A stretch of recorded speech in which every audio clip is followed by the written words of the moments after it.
come on down to Highbury, you can see Thierry Henry. He is the best player you will ever see. Thierry Henry. Now if you come on down to Highbury. Hello, welcome back to From Dial Square to Where. It takes a lot of guts to do a show after a game like last night, but there's three of us here to talk about it. Welcome back, Ryan. First off, how are you, Ryan?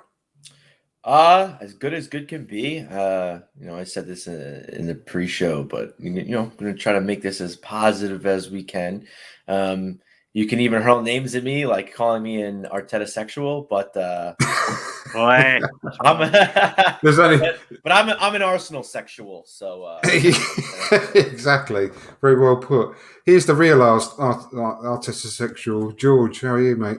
I'm good, mate. I've never been called it before. I hear all this stuff like about the Arteta sexuals. I don't know. Is it like a group? Like if there's a WhatsApp group, if there's any fellow Arteta sexuals, just add me. I don't know if they're like nudes of Arteta in it, but like no good. Been no good to me, but unless it's got audio. But yeah, I'm surprisingly I'm quite good, mate. Surprisingly, like obviously I'm not like I ain't got the knife out yet on my wrists or anything like that yet. Like some of the fans at Arsenal are. So no, I know. Well, just for those that obviously weren't privy to our behind the scenes conversation before we went live. George has been called an Arteta sexual, just for saying he's going to support Arsenal no matter what happens. So, it's first time for everything, and I said he should be proud. He should be, should print it off, put it up on the wall, just keep it as some kind of memento. I lost my cherry to Arteta sexual. Brilliant. Yeah, exactly. Well, yesterday, wow. I don't know where to start really with regards to performance. When it first before it started and the league, the team came out, I was absolutely delighted that we had pretty much a solid back line. Obviously, Kieran Tierney excluded from that, but I was really pleased that Rob Holding then, Ben White and Gabriel were back. Tommy Asu started, so I thought, well, gave me a little bit of hope. But then kickoff happened, and that all sort of evaporated fairly quickly. But I don't know where to start. I've got nothing planned for this show. I'm still reeling, really, from yesterday, to be perfectly honest. Our game plan. Exactly, yeah. Well, apparently we did have a game plan, but according to Xhaka, no one sort of stuck to it. I've got points on that. Come on to that a bit later. But it was probably one of, we've said for many weeks we've got cup finals coming up, but it was always counted down. We've got 10 cup finals, 9 cup finals, 8 cup finals. This was probably the biggest cup final, and I include like the FA Cup finals in this for quite a long time because of what was on offer at the end of it. And, the Spurs one really was the main one because win that and we could have won everything, and put them out of the Champions League. But this one was the next biggest one after the Spurs game. And we just didn't turn up, Ryan. I don't know. I don't even know what question to ask you, but just take it over from there, mate. It was definitely a gut punch. Especially when Arteta was being interviewed after the North London derby. He literally said, "I cannot wait for Monday." Like he looked almost like a man possessed. He was ready. He was ready for Monday, and it was all hands on deck.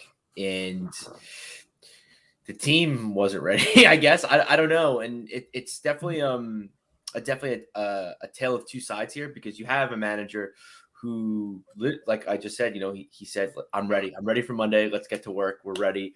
And then you have the players who obviously weren't ready, and even said, Xhaka in his post-game interview said, we didn't listen to him. We didn't listen to the manager. We kind of did our own thing, and this is where it got us. So it's a tough pill to swallow having, everything in your hands going up against a struggling Newcastle, struggling Everton team.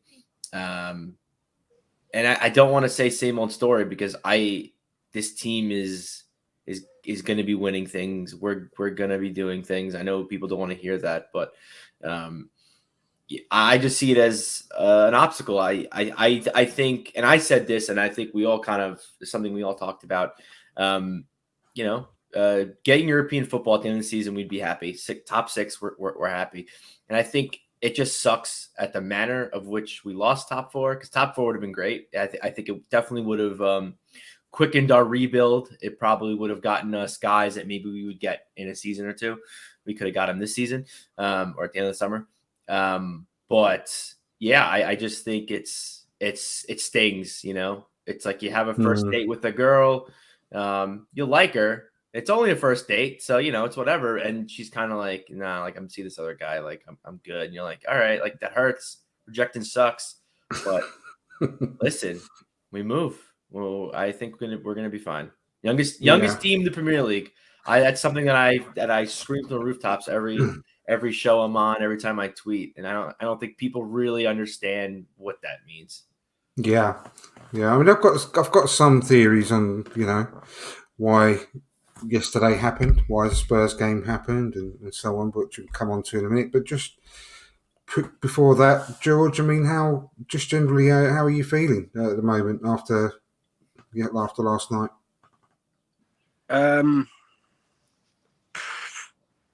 It was predictable, mate, to be honest. I even saw it coming, and I'm registered blind, so I said after that Tottenham game we would throw it away against Newcastle, because I just knew.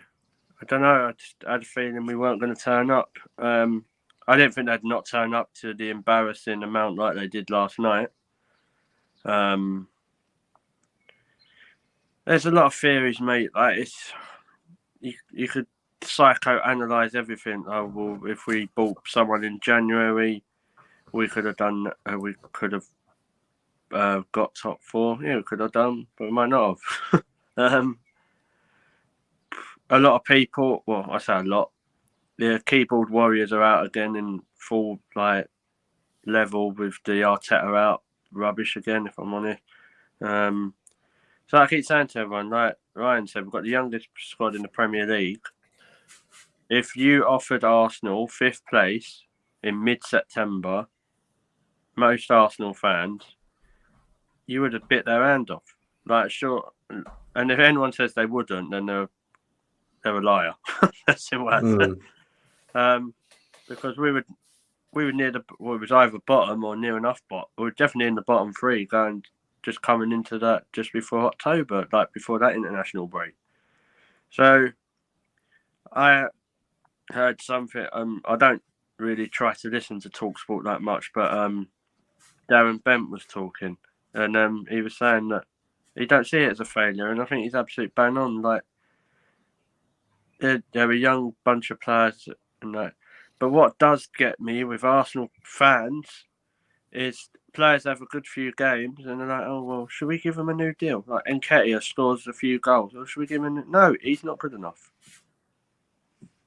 For a first 11 to compete to either get 4th or 3rd, there's probably about 6 players that have featured in the recently that are nowhere good enough.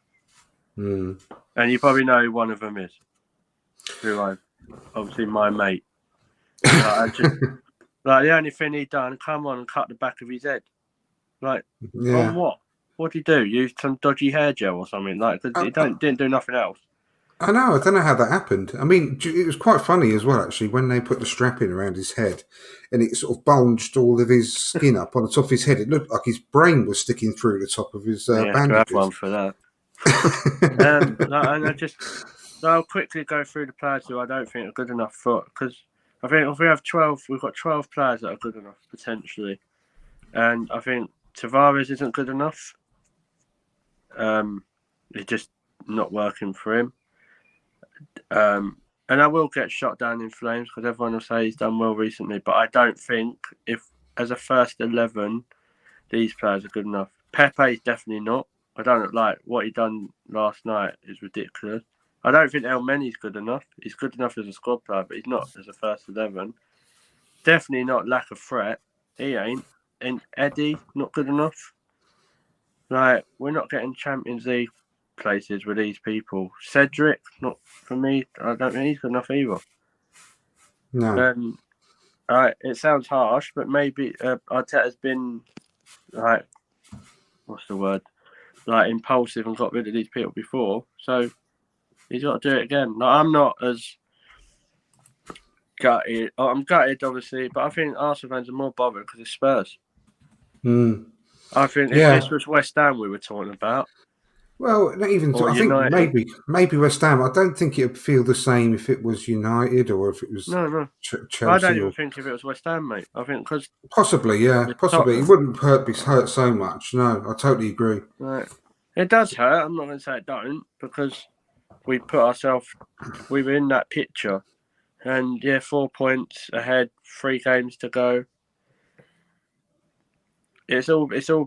It adds to the conspiracy theory stuff as well. It's all like this game should have been played months ago. Yeah. No disrespect, so Sky and whoever else got what they wanted as well. So I don't know. Like, a lot you can blame. Arteta has made mistakes, and I won't sit here and say Arteta's innocent because he isn't. But the same problem all goes back to the same people. Where does this all start? And it's the Cronkies.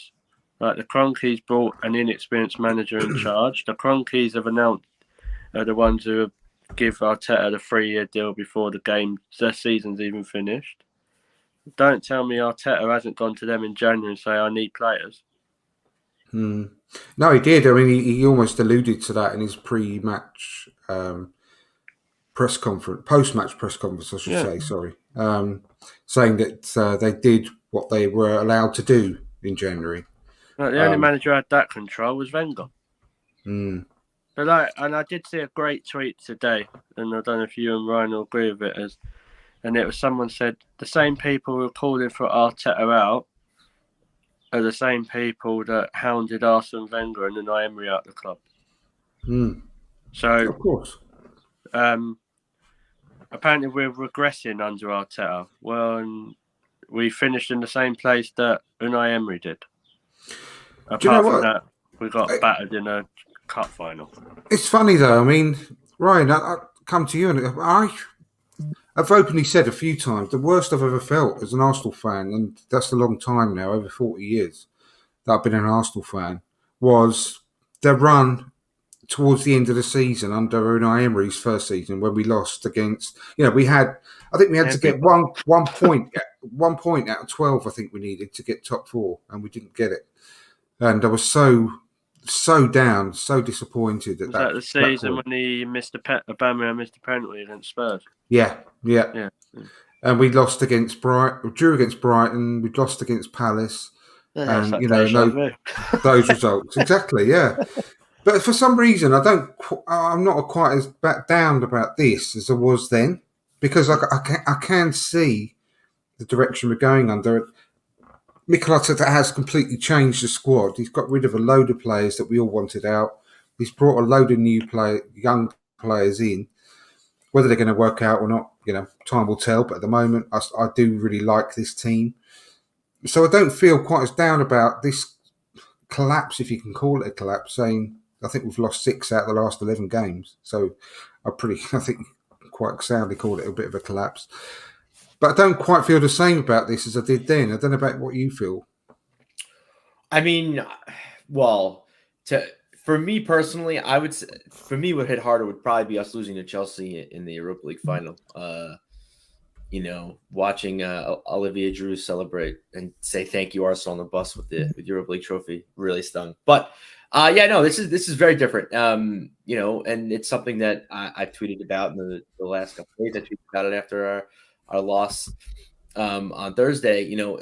We're building something, and like I said, something like this can take time. I think getting Champions League would have kind of fast forwarded us a little bit. But I think with having a young team, with having a lot of things at our disposal, with having people say it's a inexperienced coach, as Jordy said. But I also see it as he's a manager that's got on pretty quickly. He's caught on pretty quickly. He learned under Pep. He has his team bought in, and I think that's something that no one could really say is, oh, this team isn't playing for Arteta. They are, and you have people like Pablo Mari, who is exiled to who's he playing for, Udinese. Like, he's not going to be in the plans. We're talking about swapping him, and he's over there, and he's still talking about how good Arteta is as a manager. So, I mean, he's obviously doing something right, and I think these players are bought in. We just need to bring in more players that are bought in, because obviously we're very thin. We have players that are going to be moving on, like the likes of Eddie and Lacazette, and hopefully Granit Xhaka. Anyways, but I'm upset because I'm an Arsenal fan and I want to win, and I want like everybody in this world, I want the fast track to success, and I think getting Champions League would have been immense for us. But my whole shtick, even in January, when we've had debates on that, I just want European football. I'm a big fan of the academy. I watch the academy games. I'm a big fan of watching his team grow, and I'm excited for the rebuild. I was one of the only people, I think, when we kind of told everybody, hey, this is what we're going to do. We have a profile. We're going to be young. We're going to, really recruit young and get raw talent. And I think European football is, especially in my opinion, Europa. I think now we may see the likes of Balogun. We're really going to see maybe Aziz come into the fold, Patino come into the fold. There's going to be players. Coffee. Yeah, I mean, I wouldn't hate that, especially since we've been in the window looking for a right back. Apparently, I just think we have a lot of options here, and I think we just need time. And I know no fan wants to hear that, and no fan wants time. I want us to win tomorrow. I want us to win the league tomorrow. Like, I totally get that. But I don't know. I like the ride. Us beating Man U, Chelsea, West Ham. Like, that ride, that was fun. Obviously, with rides like that, you're going to have losing to Tottenham, losing to Newcastle, and potentially losing twice to Everton. But yeah, I'm really excited for the talent we have, and I think with Europa, we're really going to see the talent. We're really going to see what we have, and I think we could be able to make moves from there. And on top of that, we're going to be making signings too. So don't get it twisted. This isn't the same team. This is not going to be the same team that we see come August. No, definitely not. Definitely not. I mean, same question to you, George. I mean, to me, it doesn't seem the same as when we were under Unai Emery, because Unai Emery clearly lost, the changing room. And it does worry me a bit. And Gary's just made a comment here, which I'll put on the screen, saying that, talking about the Xhaka interview, saying that the team didn't listen to Arteta. I don't know whether, I mean, the way I see it, and I may be wrong, but the way I sort of saw that interview was that it's not that the team aren't listening to Arteta as such. It's just that they didn't or weren't capable of following his instructions for the match. And I saw a team that were knackered yesterday. I saw a team that were injured. I mean, our two centre-backs were clearly playing on injuries. Tomiyasu playing on injuries. Smith Rowe definitely playing on an injury yesterday. I just saw a broken team that would just completely run out of fuel yesterday. That's a different worry for me, because we haven't had Europe this season, as we've already mentioned, and what you just mentioned, Ryan. We haven't had that this season. So we should be fresher than the teams around us, but we don't look that way. So that's a different worry for me. But I just think that the team are behind Arteta, 100%. But we just weren't able to carry out his instructions yesterday, because we just weren't physically up to it. We looked second best in every department yesterday. I don't think that was down to sort of lack of just caring or not following the manager. I just thought it was the team just looked knackered and broken. I don't know what you thought. Yeah, I'll come to the Xhaka interview afterwards, but Saka's knackered. To be fair, like he's played like 40 odd games. So 100%. he's looked shattered for weeks. Smith Rowe just can't shake off this injury for me. Ben White and Gabriel, we knew they were injured. Tomiyasu, we've been fans. All three of us have been fans, and the listeners have been fans for Arsenal for a long, long time. Arsenal have a lot of injury issues. So I think the problem is we haven't got the squad. Because if you have the squad, like you go through, as horrible as it says, you go down to Tottenham, I'd say Man United, West Ham, they've got people they could bring on who can do a job. You look at Arsenal, and it's like a summer holiday school camp, because they're all like, there's not many, and they're all under 23s basically, apart from Pepe, Lacazette, and less said about him. We just don't have the squad and the depth for me. I think that answers the question. Sorry to butt in. Yeah. That I put on the screen there from Gary. So he put didn't listen is now wasn't capable, and Arteta wasn't able to adjust. I think that I think that is a lot down to the lack of options. I mean, the squad is so, and we're not putting any not getting rid of the blame from Arteta for having a thin squad, because he, I'm sure, went along with that as well. But yeah, the options just weren't there, were they? I mean, to make these changes, to change. One thing I will say, like Gary saying Arteta couldn't adjust. What more do you? No offense. What more do you want him to do? He picked everyone who was at his disposal. He took 3 defenders off and brought all attackers on. Yeah. I'm sorry, and I think managers take a lot of the blame. I thought every single player that played in that pitch yesterday was absolutely disgusting. They shouldn't need a manager to make them, to big them up for a game like that. I don't care how young you are and stuff like that. For me, like Xhaka comes out and says what he said. Like, mate, are you serious? Where would I'm trying my best not to swear, because Xhaka really makes my blood boil. You're allowed to swear. It's fine on this channel. But, he's coming out and saying them players are not trying. So where the hell was your passion then, Xhaka? So in the last year, he's told the fans to basically fuck off, and now he's telling the players that I'm not backing up Xhaka in this, but I think he was including himself in all those comments as well. I don't think he was just like going on at everyone else saying I was perfect. I think he was. I don't know.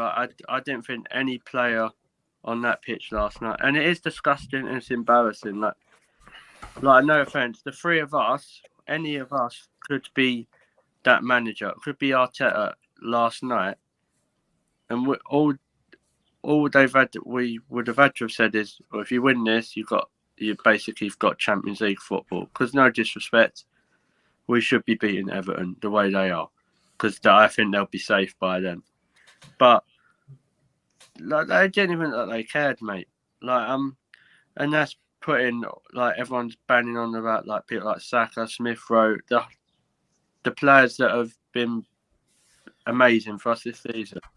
I'd say the only one who looked like he had something was Martinelli when he come on. About 10 minutes. He always looks really and up for it.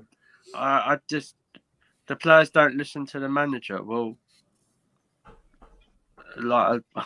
maybe there are players that don't listen to the manager. Maybe that's why people like Pepe and Lacazette ain't starting. Maybe that's why. Maybe there's more into it than there. And it's hard. I said this at the start. If you've got, I think I said this to you, mate. If we've got Eddie Nketiah and Alex Lacazette as our strikers, we ain't getting no Champions League. But then all our problems are solved when you see Lacazette come on. Praise the saviour, Alex Lacazette. He ain't done nothing, and he's meant to be our captain. Yeah, exactly. And I understand. Fair play to Xhaka coming out and saying what he said, because I think players should come out more and say stuff like that. But he wasn't any different from me than most of them, and I don't want to kind of psychoanalyze and destroy everything we've done, because like we've been inconsistent most of the season, but every team that's in that top 4 battle was inconsistent. Like there's a stat, if you compare Arsenal and if you add Arsenal and Tottenham's games which they've lost, that's the same amount in one season that any part of the bottom 3 have lost. Hmm.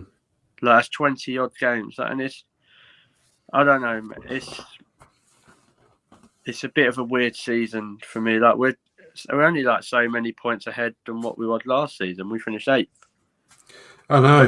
Coming to We've Ryan's lost the amount of games, I think. Yeah, coming to Ryan's about the Europa League, I do think it's a good. Like you can't play those youngsters in the Champions League, so in that group stage, we probably will see a lot more players, the youngsters, because I'm sure didn't Saka kind of break through in the Europa League under Emery. Yeah. So we could see a few more. I just think in the summer, it's going to be a big summer because whatever happens, we will buy. Obviously, I think Liverpool might be losing. Yeah. Well, if they lose, the league's Liverpool losing 1-0 Southampton. Bloody hell. Well, let's hope that happens with Norwich at the weekend. Yeah. You get a bit of a shock there, but we'll only end up losing to Everton anyway. But and I just think there's more to be positive about than negative. But I don't know. I'm not a great fan of Xhaka, so that might be why I'm blinded by that. No. Well, you're not alone. You're not alone. I'm It's funny. gonna go- I actually kind of disagree a little. I like what he said. Kind of fired them up a little bit, and I agree, Andrew. I think it was directed at himself too. I think because someone's got to step up. Someone's gonna be like, you guys don't got balls. If we all, if all the players hid and didn't come out for interviews. I mean, Saka did an interview. It looked like he was gonna cry. It looked like someone shot his puppy. So I think some of these players do need a little bit of tough love, and I know I'm assuming Arteta's the one giving it, with all of his exiles and all of that stuff. But I think it's just unfortunate that the person that's telling people to grow up and have balls is like the person on our team that's told, like you said, the fans to fuck off, and the guy who probably leads the team in red cards since he's probably came into the league. And he loses his head quite a bit. But also, I just wanted to say really quick. I mean, I'm not going to sit here and say we didn't play that bad. We were putrid. But I want to give like the littlest bit of credit to Newcastle. They came to play. Oh yeah, definitely. They pressed our asses off. Jolteon bullied our entire. I would say he bullied our midfield. He bullied our forwards. He bullied everybody. I think he should have probably got a yellow, but doesn't. Who cares? If you're doing the job, you're bullying teams. I mean, I can't fight for that. But yeah, he was a monster. He was a monster. Callum Wilson was getting onto everything. And obviously, people I also saw on Twitter, a couple calls went their way. Fine. I mean, that didn't matter. They were all over us. The referee was not a problem last night, was he? Yeah, I mean, No. I think a few calls. I think he kind of missed. I think it was Almiron kind of dove. Well, I'm not here to blame the ref. I'm just saying, like, no, we don't have anything to say. The Newcastle just bullied the shit out of us, and that's something that Newcastle has never been known to do. What is it? We've beaten them 18 out of the last 20 games we've played them. So it's rough. It's a rough pill to swallow. I mean that throw-in, the foul throw that he called for Tavares was never a foul throw. I mean they let those go all the time. Yeah. That was ridiculous, which directly led to their goal. But I'm not blaming the goal on that because Bellerin was back. I know. But there's a few comments I'm going to go through. Stephen Denham, thanks for watching again, Stephen. So Saka came off injured 3 of the last 4 games. He's carrying a knock. Ramsdale's carrying injury. These players should be rested. Again, down to the squad depth, I think. I mean, I wouldn't have been. I also thought Tomiyasu looked. He did not have. Before he went off, He Yeah. didn't look good. And I No. was like, is he injured? Like, what's going on with him? And then sure enough, like in the next 5 minutes, he goes down. So Yeah. yeah, For me, I'd rest all them on the Sunday. Well, we've got James Johnson as well. Hi, James. Nice Hey, to James. see you there. I didn't understand the Tavares sub last night. He was getting some joy with him and Martinelli down that side. I totally agree. yeah. I agree with that. That's one thing I'll just, before I move on to the other comments, I slightly disagree with you what you said earlier, George, about, Tavares, we should get, not good enough, we should get rid of him. I like the promise of Tavares. It's raw. He makes some mistakes, but I would definitely keep him. What I mean is he ain't good enough to be in the first 11. That's what. No, of course. At the moment, no. In fact, whilst Tyne's been out, I think he should have been playing. I don't think he should have been dropped. I think Because he started really well, didn't he? Yeah. And then I think there's some real good raw ingredients in Tavares that I like. And I think he was half decent. I think he was one of our better performers last night, actually. Yeah, he was definitely driving Not forward. perfect, but I think he was one of our best performers. And I think Arteta's biggest problem, and I've said this on multiple times, and I never really, I mean, I understand it, but I don't get it in this situation. Yes, we have the youngest squad in the league. I get that, but he just he needs to rely on veterans. He needs to rely on older guys. So I think Nuno made a few mistakes, but it's like he's gonna make those mistakes. Like let it go. But bringing on Xhaka to play left back to me doesn't make sense. But again, it's just. No. It's what he knows. It's what Arteta knows. He always has to. He always falls back on his veterans. And and that's something that I don't really like about Arteta is when in doubt he just goes, "Oh, put the veteran in, put the guy who's been there." It's like, okay, but the veteran, this season our young players are the ones carrying us, but he still falls back on Xhaka. He was always falling back on Aubameyang and Lacazette. And I think these last, obviously before the Newcastle and even the Tottenham game, when we had that 3-game winning streak, or 4 games, excuse me, we were relying on. I mean, El Neni is a veteran, but El Neni wasn't getting a sniff. It was Lokonga. We were relying on, like I said, Lacazette, Aubameyang. Now we're putting Eddie Nketiah in, and I'm not going to argue if he's an Arsenal player in the future. I don't think so. I agree with Jordy. I think we should sign. In my opinion, and Jordy, you're probably not going to like this. I think we should sign him for 2 years and then sell him. I think we could get some money. I think if we double his salary, which is crazy, which we wouldn't even do that. But let's say we double his salary, it's around I don't know how much more a year that would be, but we would sell him for way more than that. I think he could definitely. We give our players away though, so. Yeah, exactly. That's why I don't want to give him away, but I don't think he's good enough to play for us. I don't think he. Yeah, I don't. He's perfectly good enough to be like a third choice striker, the second or third choice striker, probably third, but he won't want that. So there's no point. And also too, and he himself says in an interview, and I completely agree with him. A player like him, or just mainly a striker. Oh, how'd you miss? Although they just scored. I'm sorry. I'm watching Nottingham Forest Sheffield. Yeah, they just scored. I can't watch Liverpool. Who scored? Nottingham Forest. Sheffield. Oh, brilliant. Oh, Nottingham. Dude, they're both red. I don't even know who's But yeah. So, what was it say about Eddie? Oh yeah. So, no, I was gonna say about Eddie. Oh yeah. He needs and a striker like him and a lot of strikers. They need games. They need a run of games to show what they could do. Mm. We finally gave Eddie a run of games, and he's not a world beater. He's not the number one striker for Arsenal next season. I'm not saying that, but he's played well. But again, I think he was one of our better performers as well last night. He again wasn't perfect. He again wasn't, but I think he was the one that was instilling a bit of energy and trying to get a bit of energy going to the players around him, but it just wasn't working for some reason. I think he was putting some effort in last night. I'm not saying he's a quicker Lacazette. He's doing what Lacazette does, and he's not used to it. So a few games, he scores, but he's quicker. And like I said, I'm not saying we need to keep him. He's the next coming, but I do think we need to. I would like to see him maybe extend him. He can play in the Europa League games because I do think we're going to bring in probably a Gabriel Jesus or someone like him that will take over, but. we need to start making smart decisions with our money. And I think we have been. We've been spending the money well, but I think re-signing Eddie isn't the end all be all. But with the future consideration of, hey, like we're just re-signing him to sell him and get money for him and make a profit, because we're not going to be, we shouldn't ever be in a situation where we need to rely on Eddie Nketiah like we did.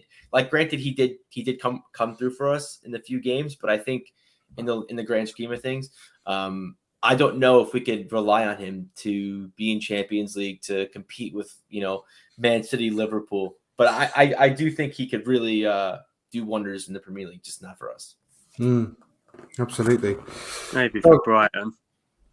Yeah. Yeah, no, it'd be ideal for Brighton. I've said that 100 times. It'd be Great for Brighton. That's exactly give us back Welbeck. I'll take it. A little swap. I miss Danny Welbeck. I have a soft. Listen, I don't think Danny Welbeck is great. I just have a soft spot for Danny Welbeck. I always have. One thing I have to disagree with Ryan, though, he did say Eddie's like Lacazette. Well, he's playing Eddie's like actually Lacazette. scored. That's how Arteta has him playing. But Lacazette don't score. I can't remember last time he scored. That's true. That's it. And Eddie's got a future, but he won't. The reason he won't sign is because he wants to be a number one striker, which, you know what, fair play to him. He wants to play football, I get that. But at Arsenal, the highest he'll ever be is a third choice striker. Like, because they're gonna bring in two strikers. Ooh. Yeah, I hope you're right. And again, I also think another reason why Eddie is in the limelight and Arteta's like, I want to keep him. I want this, I want that, and everyone's freaking out. It's because, again, like we're building something, and I think he knows the time is ticking on this rebuild. He needs to cut some corners, and I know, like, with a rebuild like this, you can't. But I think keeping Eddie kind of cuts some kind of corners. You have that backup striker, and let's not forget we have Balogun out on loan still. As well. And I just think, again, like re-signing Eddie is good for us, because I think he could bridge some gaps in the beginning of next season, but like. I wouldn't be going mad if Nketiah signed a new deal. I just don't think he's at that level. But then that was when we was going to potentially get Champions League. Not. The thing is, though, James McNicholas on The Athletic was saying that he's been speaking to a lot of agents about Eddie, and they're talking about $100,000 a week salaries that he's going to be getting. There you go. So you can't re-sign him and have to pay $100,000 a week and then expect to sell him on, because who's going to pay those $100,000 a week salaries? Then you're in the same position as everyone else. Like when Kolasinac is on. What's he making right now? He's like $40,000. About 40. Yeah. Give him. I mean, you really. I'm not gonna give him 100. Thing is, people will sign him on $100,000 a week without having to pay a transfer fee. Yeah. But if we re-sign him and it doesn't work out, we're never going to be able to sell him on $100,000 a week. And that's the problem we had with the other players. Like, you look at Kolasinac, 120, 130 grand a week. Like, I forgot he was on that team. God damn it. Do you know what I mean? Like, so you're kind of going back to what we used to do, whereas, like, realistically, what Balogun is on is a lot. Oh yeah, he was signed on a decent salary as well. Yeah, it's like Gary again said, last time Arteta played in Europe, he barely used the youth. I recall Willian getting games. Do we really expect change? I don't see that. I think Saka made his name in Europe with under Arteta as well. Smith Rowe. I remember Balogun getting on. Starting. No, actually, he scored a few goals. He scored. Yeah, he scored. And also, too, like when we were in Europa that season, I think Arteta wanted to fast track. I think he wanted to cut corners. So it's like, okay, cool. Like, I should be playing youth and building this squad, but no, like, I want Champions League. I want the fast track. So like he played the likes of Willian, because again, like at that time before we recruited all of our youth, he was under the thing like, okay, I'm gonna rely on Willian. I'm going to rely on Kolasinac. I'm going to rely on Aubameyang. I'm going to rely on Lacazette. I'm going to rely on Granit Xhaka. And like, yeah, but I remember it's not the answer. I remember Aziz playing. I remember getting one of his own ever senior apprentices. He did play. I remember Balogun playing and scoring. I remember a lot of young players playing as well. Yeah, it's hard to compare that time because the squad's completely different now. Like, exactly. No disrespect, we had Kolasinac, Mari. We didn't have no Ben White or Gabriel or I don't know if Erdegaard was Erdegaard there then. in Europa? I don't think so. No. No, like so, this team's completely young now. I'm not saying that they're going to go and put out a team and say, "Oh, look, we've got a whole team of average age of 19," but I could see it all depends on loan, because we could be having this conversation. These players go out on loan, but you could see a game when, like, Tyrese John Jules, Liverpool have just equalised. Tyrese John Jules and say Aziz, like you said, Andrew, or Patino, like so, or we might not see them. Like it's just we've got more chance of seeing them than if we was in the Champions League. But that's not saying that I don't want Champions League. But I just think it's completely different now. Like Arteta's had to kind of rip out that squad, that aging squad of like people on 100 and whatever grand a week, and no one's buying them. Yeah, Arteta had a different plan. He went from signing a Willian and playing a Willian type player in Europa League because he wants to win now, to now where he's going to be playing a Nuno Tavares. He's going to be playing Aziz, Patino. He got a couple minutes. He ended up scoring his first goal. Not even Sambi Lokonga will get games. I think Sambi will play in Europa too. I think it's a complete mindset change. I think from when he first came in. But so if you go it's through, unfair to compare. I think. Yeah. If you go through the players that he had to push out the door because they're not playing, like people like Bellerin, Nelson, Maitland-Niles, people forget about them sort of players that they ain't got. So, like, you never know. If Pepe goes, Nelson could stay, and he might get more chance in the Europa League. I hope so. He's had a great time over in Feyenoord. But personally, I'd get rid of Bellerin and Maitland-Niles, and Torreira. But they're not going to play for the club again. No. But Nelson, you never know. I really like Nelson, so like I have a soft spot for him. Nelson. So yeah, me too. He's played brilliantly. Yeah, yes. And obviously we've got Saliba as well. People forget about him. Oh yeah. People don't forget about him. He's mentioned all the time. Oh yeah. He's mentioned all the time. But yeah, Gary's put another one saying, should Arsenal rely on its youth or bring in experienced players to give their youth time? A Champions League level team would have Saka, ESR, Martinelli coming off the bench like Foden. I totally agree. And of course, that's the way we need to go. We need to get some higher quality players to put around the youth and to not have to rely on the youth. It's a bit of both, exactly. We shouldn't. They shouldn't be carrying the team. The youth players should not be carrying the team the way they are. No. They should be supplementing the quality that we've got, shouldn't they? Let's be honest. If we do buy Jesus, because obviously it's all rumours at the minute, if we do, he's kind of in that mould. He's like a bit, he's quite Premier League experience. He's 25, isn't he? Who's that, sorry? Jesus. So yes, he's 25. So he's kind of in that middle bracket for someone like that. I do agree we need some experience, like say 2 or 3. But it's worked with the youngsters, but you do need to kind of balance it out a tiny bit. But remember, when we're going to be a year on from what this team, so obviously they're going to be a year older. So, and the amount they'll learn a hell of a lot from this season. Like, you think 100%. How Saka learned from the Euros and how he come back. Can you imagine what he's going to come back like next season? Oh yeah, definitely. Another year older would be scary. Then we can, I don't know who's out there that's experienced that you would go for that we need, maybe because all the players we've been linked with are all younger players. I don't know. I keep saying Sterling, but I'm not sure about that.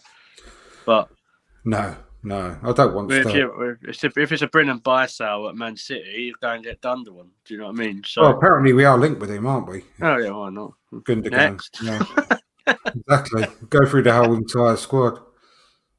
Yeah, no, I know that they weren't starting, but I'm saying that Gary's mentioned about the youth got minutes and many didn't start during the Europa League, etc. I'm not saying they were starting, but they definitely got used. That's for sure. And also, I didn't say that Saka made his name under Arteta with the Europa, but he was playing as well. and he wasn't the starter he is now at that point in time. Well, he played for Emery at left wing back. Yeah. Yep. So remember, you can say I'm not. Arteta has brought forward Saka a lot. I don't think anyone can discount that, and Southgate. But he started in Europa League. Smith Rowe, didn't he? I'm sure he played in Europa League. Didn't he score against Villarreal or someone? So, we've had youngsters play. Yeah, right. We tried. You have to kind of try and play people like William because the amount of money he was on. Yeah, no, absolutely. I'm going to Mark Green. Hi, Mark. Thanks for watching the game. He's put a comment in saying our defence is average. Midfield is one of the worst 6 in the Premier League. Strikers is at the bottom 3. Harsh but true. I'm sorry, Mark. I can't agree with that. I think when our defence is fit, it's right up there. I think when we've got the back 5, I think it's fantastic. The midfield again with Partey's in it, right up there. Partey's one fit and firing Partey, which is the problem because he's not fit and firing enough. But when he is, that improves our midfield tenfold.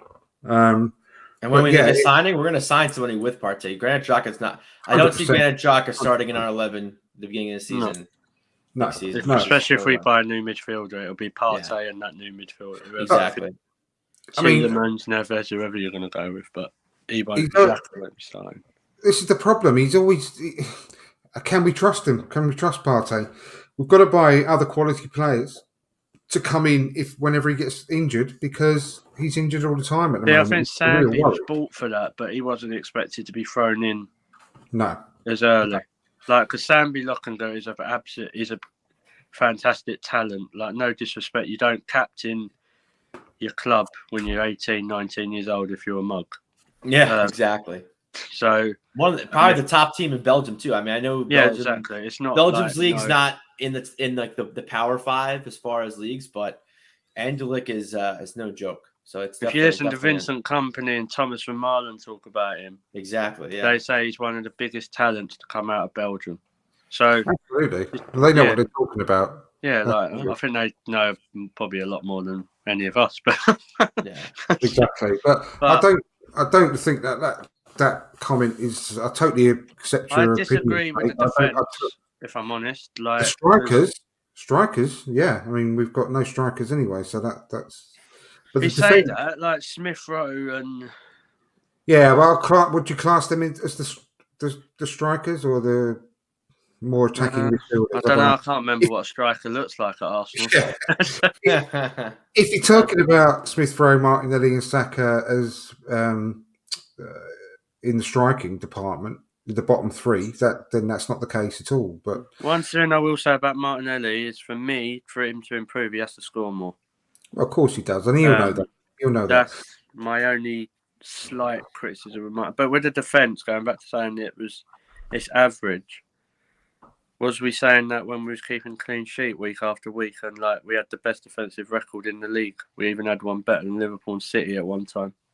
Yeah, no, absolutely. Midfield is different, like you say, Partey.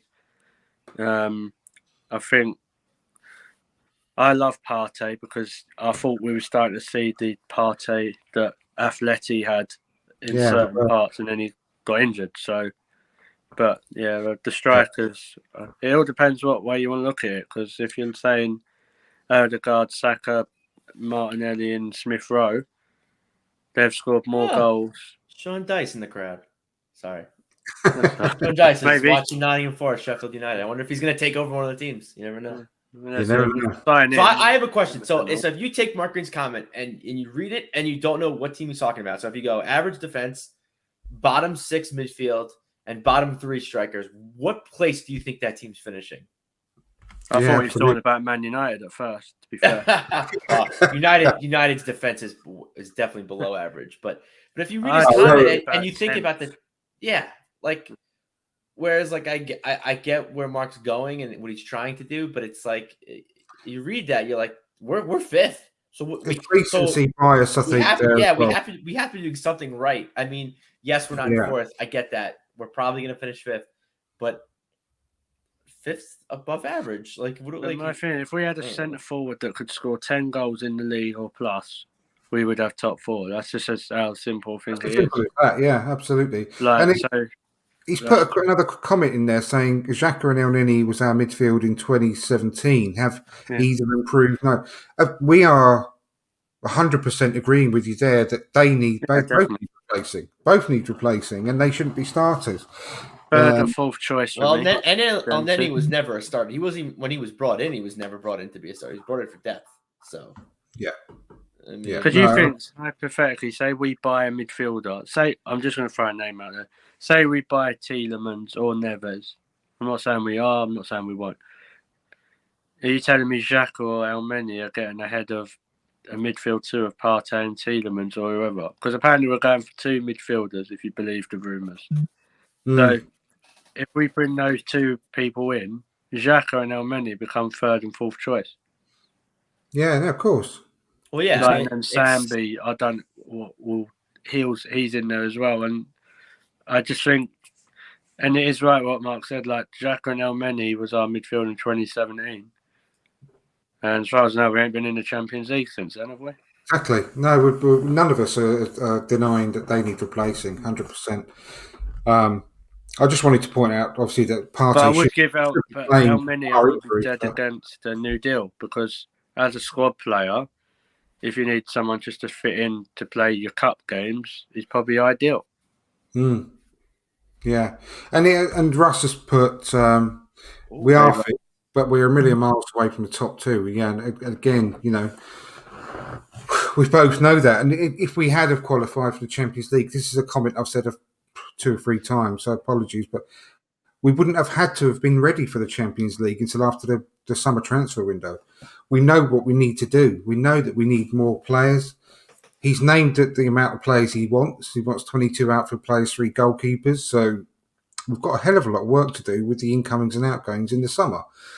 The list of people that we can get is going to change, no doubt, because of the last couple of results we've had, which is a real blow. But hopefully we can still entice the good players to come to us. The project is still there. Like I get this Champions League versus Europa League talk, but all it takes is for Arteta and Edu to actually do his job for once, instead of going to barbecues. And all he can say is, well, look how close we got to the Champions League. We want to bring you in with your extra class to guide us into the Champions League and to go on and win trophies. Yeah. Like, I'm no business. Like, I don't. Maybe I should take the job. That's not hard to say, is it? No, exactly. And Gary's put, does anyone believe Arteta will put Xhaka on the bench? I don't honestly believe Gary. Arteta will be at the club. Sorry, Arteta. I do believe Arteta. Yeah, don't you start. I do believe Arteta will be at the club. I don't believe Xhaka will be at the club next season. I think he'll be going to be off. I think we'll go to Roma this time. I think after that interview, I think he's staying. But I don't. I think he gave. I hope I'm wrong. Because he was. I've said this. Does he mean next season or on Sunday? I think he will. No, I think he means bench him full stop. As in. Yeah, I do think he will because he ain't going to bring in a new midfielder and put him on the bench. Is he? I think he was. I honestly think he's going to go in the summer. I really do. I've got a strong feeling it'll go. Hopefully, Jose's on the phone. Mourinho's still after him, so hopefully he still has a job in Roma. And do a swap deal. We'll have Tammy Abraham. They can have Xhaka. Yeah. But Russ, the team was a disgrace last night. It was. There's no. Yeah, I agree with that. They were about it. Worst performance this season for me. Yeah, it was nice disappointing, put it that way. Yeah. Andrew, did you see my message on what many are saying negatively about the Arsenal youth? No, I didn't. I'll have to have a look at that. Or if you can send it to me, Gary. If anyone's saying negative stuff about the Arsenal youth, then I'll probably block them, to be honest with you. They haven't got a clue what they're talking about. That's just stupid. But let's move on to... We have actually, because it feels like the season's ended to me, but we've actually got a game left. What do you think he's going to do about it? Because I know that the chances are about 1 in a million, of us qualifying for the Champions League now. If I'm being generous with the odds, but it can happen, and it won't, but it can. So he's still got to go out and try and beat Everton at the weekend. I think we'll beat them anyway, to be honest. Yeah, but will we? I mean, what do you do with the team? I mean, Ryan, I'll come to you first. What do you do with the team then? Because I mean, it's looking threadbare as it is. You can't just throw in the towel now, can you? If you're Arteta on the season, you've got to try and win that game. No, I think we're just going to pick the same 11. That's right. I mean, probably the same 11 that started. Maybe we'll put Martinelli into this instead of. Do you honestly think that they're going to be fit? I mean, well, yeah, I guess. Tomiyasu got hurt. And Froze off. Again, I think Gabriel and Ben White, they're looking doubtful. I mean, luckily Rob Holding will be back for that game because he only got one game. I think you definitely put Rob Holding in there. I don't think he's gonna play Holding next to White though, which I don't hate this. I know people didn't really like it, but you put Ben White at right back, and then if Gabriel's fit, put him with Holding. But if not, you could do. Well, yeah, because then who would be our center back? It would have to be Holding, and can we bring back Saliba? I don't know. I don't know. It's Mertesack's on the bench, right? Yeah, I mean, I know they're not their best players, but Everton have 2 suspended players. Rondon's not playing. I forget this. One of the center backs aren't playing either. Yeah, Braithwaite. I mean, to me, it's. I know this is gonna sound very cliche and stupid, but it doesn't matter what 11 go out there. You need to just these players know what they're playing for. Obviously, you're not going to do anything crazy. You're not going to put Ramsdale as our striker, but I mean, you play players. Yeah, you should. You play players in their positions. Elneny and Jock are probably going to start. Odegaard's going to play. Eddie's going to play. Or I don't know. I don't know if Eddie will play because it's technically Lacazette's last game. So maybe Arteta will do some kind of tribute bullshit and Lacazette will play. I don't know, but it's a very important game, so I don't see that happening. I am curious about Saka and ESR about the health updates, but it's hard to really say. But you want to put your 11 as close to 11 that played Newcastle. I know that's like crazy to say because they were all putrid, they're all terrible. But I mean, we really don't have much choice, No. They look like the Walking Dead, at the back. Yeah. I mean, especially with Gabriel and White the weekend. I doubt whether Tomiyasu will be fit. He was holding his hamstring. Luckily, it didn't seem to be holding his calf, where the main problems were. Either calf. It seemed to be a hamstring, which isn't great either. But we do worry about him now because we are quite reliant on Tomiyasu. He's one of my favourite players at the back there. He's brilliant. But this is the comment that Gary was talking about, saying, I do hate the commentary that the scoring leaders on the team, the youth, are getting degraded for only scoring in 10 to 20% of the last 18 to 20 games played. It's not fair on them. They should. I said it earlier.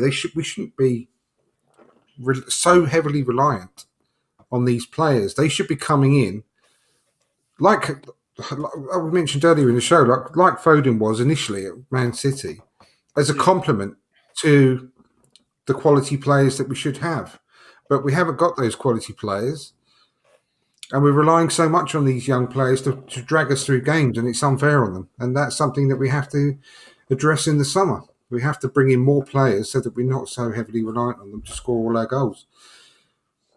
But let's get your thoughts then on Everton, George, before we go. I mean, are you confident? Because I'm not confident about beating Everton. I'm really not at the moment. It sounds bad. I'm not even concerned. I love watching Arsenal play. Don't get me wrong, through the losing streaks and everything. I don't like. I know it's gonna sound harsh, and I don't mean it in a harsh way. But for me, the season's over. I'm not upset. I mean, I am upset we're missing out Champions League. But I'm excited for Europa League because we're going to see more youngsters. The rebuild continues. Like I said, I'm all about the ride. I'm excited to watch these players grow. I'm excited to see who we bring in and how they fit into the team because I do believe we're doing a good job as far as like bringing the right players in, getting this culture. And I think that's something that's not talked about enough as a culture. And I know that's a big thing that people are talking about. Like, we fucked it because we didn't bring anybody in January. I genuinely believe that we made a decision, we made a gamble. It obviously did not pay off, but we made a gamble. It says, hey, we're not going to bring in loanies and block players right now in the club. We're not going to block a Lukonga. We're not going to block a Nuno Tavares. Obviously, this is before we thought that they, obviously we figured out, okay, they're not really ready yet. So we had to bring in El Neni. We had to put Cedric at left back, or Tomiyasu at left back, excuse me. But I genuinely believe we're building a culture here, and we don't want loanies blocking. We don't want to bring in a player that might not be suited for the team, but we need depth. We need someone to replace Partey. God forbid he gets hurt. We need someone to replace Tierney, which we did. We bought Nuno Tavares, which again, he's raw. We didn't find out he wasn't ready. But yeah, I'm excited to rebuild, and it's no disrespect to Everton, no disrespect to everybody that's looking forward to the game. I mean, yeah, I'm gonna watch the game. I'm gonna be cheering them on and rooting for them and all that good stuff. But I don't know. I think it sounds horrible. I'm looking past this game, and I'm very excited to see who we bring in. I'm very excited to what signings we're going to make to really liven this place up, because we're going to do it. We're going to be making signings. We're going to be making moves. We're going to be bringing in younger talent. Hopefully, I'm still torn about Gabriel Jesus. I'm weird in where I don't really like I don't like hand-me-downs, so I don't really like teams that we don't want this guy, so here you go. But I think he's a good player. So good thing is with him though, he has never been the number one. He wants to be the number one at a club, which will be a promotion. Aguero. To actually leave Man City and join Arsenal, in the respect that he's going from, a rotation player to be Arsenal's number one, is a step up for him, if you look at it that way. Yeah, that's what you're saying. Yeah, he's good enough to score in the Champions League semi-final. Oh, exactly. Yeah. So that's. But I like Gabriel Jesus at 35 million pound. I don't like Gabriel Jesus if it's starting to go up to 60, 70 million pound, which I saw on Twitter the other day. No, I mean that's not a bargain for someone that's got 1 year left on their contract. I'm sorry, but that would be ridiculous. I don't want to go to that sort of level for him. So yeah, I mean, for me, it sounds crazy, but the only thing I'm worried about, because I feel like the season is over as well, but the only thing I was slightly worried about is if I think the worst possible end to the season for me would be Spurs to lose at Norwich and us to lose at Everton. Or we tie, or no, we tie. We're gonna tie Everton, and they're gonna lose. We're gonna get fucked on goal differential or something. Whichever. I mean, still win. I don't even know. If we had, if all it took for us was to beat Everton, and because they lost to Norwich, yeah, we'd be down. I think that would make this even worse than what we are now. So that makes me really have a twitchy bum time, put it that way. So I do want us to go out and beat Everton just in case, because that'd be the worst feeling of all time if they went and threw it away against Norwich, but we didn't capitalise. So yeah, I do want us to go out and beat Everton. I'm worried about what team we can put out, because I think we are like Walking Dead around on that pitch at the moment. So we'll have to wait and see. And just finally, Mark's said not getting a striker in January has cost us top four, and that lies at Edu and Arteta's door. But who again? He wants to sign Eddie. That's the only reason why we didn't sign anybody. He wanted to give Eddie reassurance, like, hey, I want you. I'm putting faith in you. And I think he had a plan for Lacazette. Granted, Lacazette, I want to say Lacazette wasn't playing that bad at that time, and he actually, after January, played pretty well for us. He just got burned out, and that happens, and then we had to rely on Eddie, who I didn't think was that bad. Yes, would a better striker have helped? Yes, I believe so. But I think he wanted to give reassurance to our captain at the time, because he was during the January transfer window when we got rid of Aubameyang. That put the captaincy on Lacazette's shoulders. So you had to give him. He had to play him. What are you going to do? You're going to name Lacazette captain and then have him benched for the whole rest of the season? No. You're trying to convince Eddie Nketiah, who Arteta says is one of, if not the hardest working player on the pitch. And I might have been you, Andrew, that told me this, but like when they have their five-a-side games, everyone wants to pick Eddie. Every time the winning team always has Eddie in it. Everybody likes to play with Eddie. Everyone wants to train with Eddie.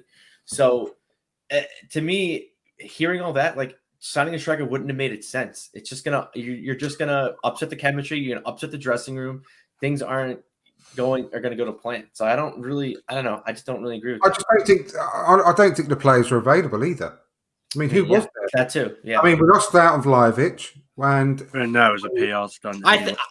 See, I don't know. I think if we could have gotten Vlahovic, I think we would have. But I don't. Yeah, I exactly. think he was just set with Juventus.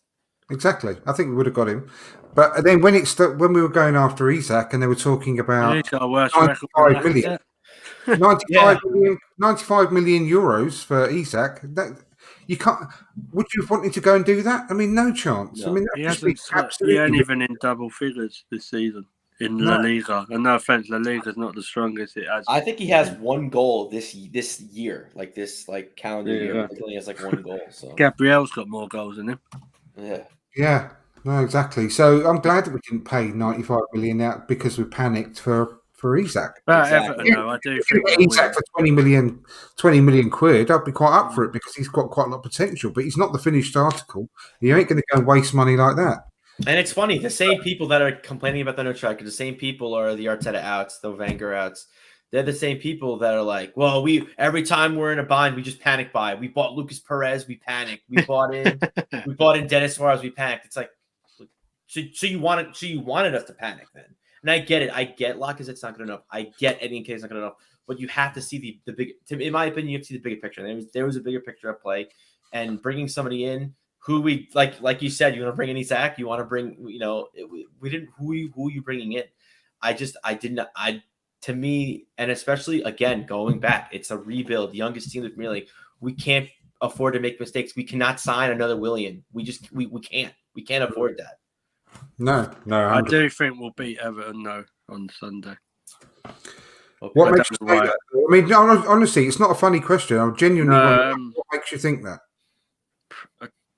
I'd like to hope, after the reaction of last night's game, that those players have seen it and put a performance in. But what's different from the game against Tottenham? To me, if I heard the reaction of Tottenham, I would have. Well, there's no pressure because they know in their head Tottenham are going to beat Norwich. Like anyone who thinks Tottenham ain't, like that would be probably the biggest shock of the season for me. Well, the only thing I'll point back to is obviously the season that we pipped them on the last day when they lost 5-1 to an already relegated Newcastle, a 10-man already relegated Newcastle. They went there and lost 5-1, and I think we beat Burnley, didn't we? And claimed second spot on the last day of the season. Don't get me wrong, I've got the lasagna ready, like it's ready, but like, big tray of lasagna. I don't know. I just think it's the last home game of the season as well. What I will say as well, I didn't think the away fans were that great yesterday, not compared to what they have been. Like fair play to the ones who went up there, but they wasn't. Whether that's because Newcastle were a lot louder or Newcastle's last game of the season when they were really, really buoyant, and also the Spurs away game. I think we just got grounded out. We only had 3,000 there last night. Yeah. So, but I do I think he'll change the team a little bit. I think you'll see Holding come in perhaps because Ben White and Gabriel didn't look that fit to me. Like you probably see Cedric at right back, Tavares left back, usual. I think Martinelli will probably come in for Smith Rowe, but I won't be that surprised if Saka's on the bench as well. Do you honestly think he's going to play Pepe over him? No, but I don't think he'll play Pepe, but I don't know. He might try to shuffle Martinelli. Yeah. I just think. Apart from that, I think Arteta don't seem like the sort of person to be sentiment, so I don't think he's going to play Lacazette. Well, he might bring him on like for the last couple of minutes. Yeah, but I don't know. We're at home as well, and with the fans behind the players, because that's what they've got to do. Like, if there's fans watching that are going. Like, you've got to get behind the team. Like, you've got to be proud of what we've done this season. Yeah, all right, it's been disappointing, but we're still fifth with the youngest, as I keep banging on, youngest squad in the Premier League. And all those fans that had tickets to Everton and now are selling them all over social media, just because we've lost a few games, don't bother coming back next season. I bet you it'll be a good atmosphere as it has been all season. I'm sure it will. Because there was no tickets, and I'm not even joking. I've been trying to get a ticket for myself. I've got one now, but they were like gold dust. Like it was like trying to get a cup final ticket, and then we lose to Tottenham. There's people selling Everton ticket. Then we lose to Everton and not Newcastle, and there's loads. Yeah, so it's mad. It's mad, really. But exactly. Well, just very quickly before we go, just going through a few more of these comments that everyone's been good enough to put in. Well, just starting up here. Gary said, I don't like hard working anymore. It doesn't result in goals. I know you've obviously seen the watch alongs I did previously. They were made a bit of a joke about the hard working. Oh, but he worked really hard. With regards I normally say about Lacazette, isn't it? Yeah, no matter how hard he works, he's just not good enough, says Stephen Denham. Mark Green, replying to what you said before, he said he didn't have to name Lacazette captain, did he? No. I think he did, but that's just my opinion. I think he's going for it. I don't think Odegaard was ready. That's one mistake I think Arteta did make. Odegaard. Who would have been our captain? You wanted Xhaka to get the armband? No. I think it was the right call at the time because he was playing well. He was leading the team at the time. Exactly. But I think everybody off the pitch loved Lacazette too. They're like, "Oh, who helped you?" At first, it was David Luiz when he was here, but everyone's like, "No, Lacazette. Lacazette's the guy. Lacazette put his arm around everybody's shoulder." But it's short term. Like if we knew he was going to be captain for short term. Like if he should have picked whoever was going to be long term. Like for me, I think it's Odegaard now. But Odegaard won't relinquish that captain's armband now. He'll keep hold of it. But what I'm saying is, instead of going to Lacazette, so you're giving the captaincy to someone who's saying he wants to leave and he's talking to all different people.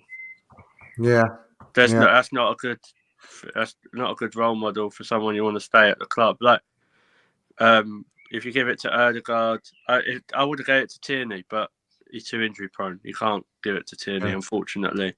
But he should have, when Aubameyang went, he should have said, right, this is my captain. We're going to go with you.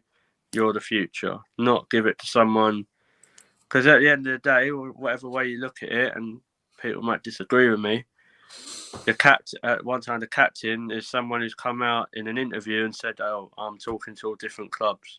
Yeah, no, I can't believe he did that when he's captain of the club. Is that really what you want your captain to be doing? Like, and I'll tell you who made a fantastic point about our captains was Laura Woods on TalkSport. You go through our captains, I can't remember. It's been a shit show, really. Yeah, I know. Yeah, like Koscielny at one stage, Gallas at one stage, then Van Persie went to them lot. I didn't hate BFG as our captain.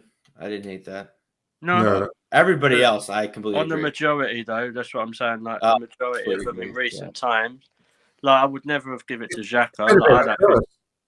It has been a bit of a curse, yeah, hasn't it? The captaincy. No, I wouldn't have given it to Xhaka. Like, I think he's lucky to be at the club, to be honest. But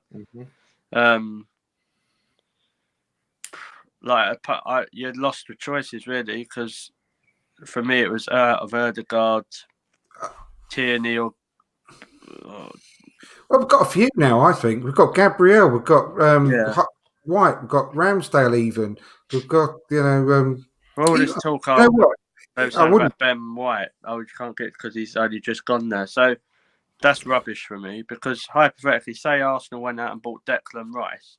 You telling me you won't give him the captaincy like that?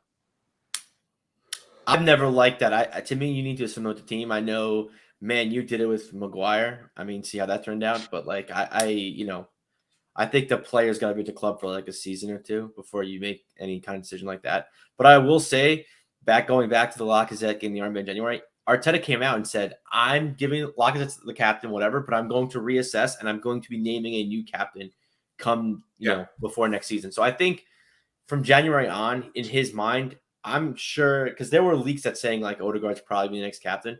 I think that it was just kind of just like a trial period. Like I did that when I was playing. I don't know what you guys call it over there, but in America we call it a travel team, where if you're like better than like intramurals. And my team had that one year. Our captain left, and they had like a trial period where like we had like training and we went to all the practices. We had I think like 1 or 2 games, and like our manager finally was like, okay, the captain's gonna be this. And obviously there was a bunch of like reasoning behind why the captain was picked and who it was. And I think he was kind of doing the same thing, obviously with knowing Lacazette is leaving at the end of the season. So I think to me, it's like, okay, we'll give it to Lacazette. He's been a professional. He's doing a good job now.